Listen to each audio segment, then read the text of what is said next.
हे याला सिस्टम असते, हे पॅड आहेत कूलिंग पॅड, पाणी टाकावं ते लागतं. पुट्ट्यासारखं असतं आणि वरून त्याच्यात पाणी येतं, ते सुद्धा ॲटो येते, आपल्याला काही सोडायचं नसते ते टेम्परेचर समजा प्लस झालं ते आपण मोटर चालू होती, त्याच्यावर पाणी सोडलं आणि जेवढं आपल्याला टेम्परेचर खाली तेवढंच ओलं होतं. समजा आपल्याला टेम्परेचर 35 आहे, आपल्याला 30च करायचं ना, ते एवढंच ओलं होतं आणि ज्यावेळेस आपल्याला 24 घ्यायचं ते पूर्णपणे ओलं होतं आणि पूर्ण गारच हवं. याचं आयुष्य किती असतं म्हणजे?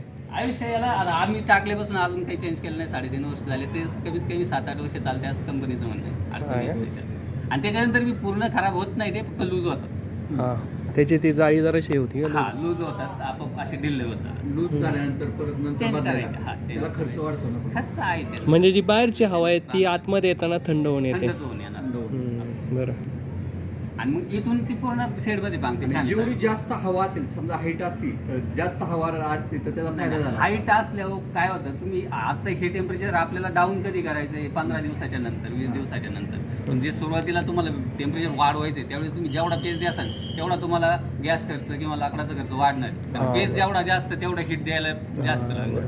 त्याच्यासाठी हा पेज कमी केला जातो. त्याच्यासाठी आता हे वरचं पत्र्या सोडून इथं मध्ये पॅक का केलं तर त्याच्यासाठीच केलं गेलं. तिथपर्यंत हिट जाणार ना ती वर, इथं एवढ्याच ह्याच्यात दाबून ठेवली जाते, म्हणजे कमी लागते आपल्याला गॅस. तुम्हाला काही याचा त्रास नाही होत ना? म्हणजे तोंडाला मास्क वगैरे लावावं लागतो का? नाही का? सवय झाली. सवय झालेली आणि नाही येत वास. आता हे खत भरायचं काम चालू म्हणून एवढा वास येतो आणि आपल्याला. बाकीच्या पोल्ट्रीचा भयंकर वास येतो ना बाहेर.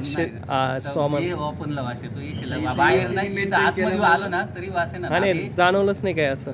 हे खत भरतं म्हणून थोडा नॉर्मल वास येतोय, मग आम्हाला सुद्धा येतोय आज वास, कारण काय खत भरायला चालू केलं ना आपण. आणि एकदा हे काय चालू केलं का वास येतो. भिंतीच्या बाहेर गेलो, फॅनच्या पलीकडून गेल्यावर तिथं खूप वास भरपूर वास येतो. सगळा आवाज बाहेर गेला. बाहेर गेला. बरं.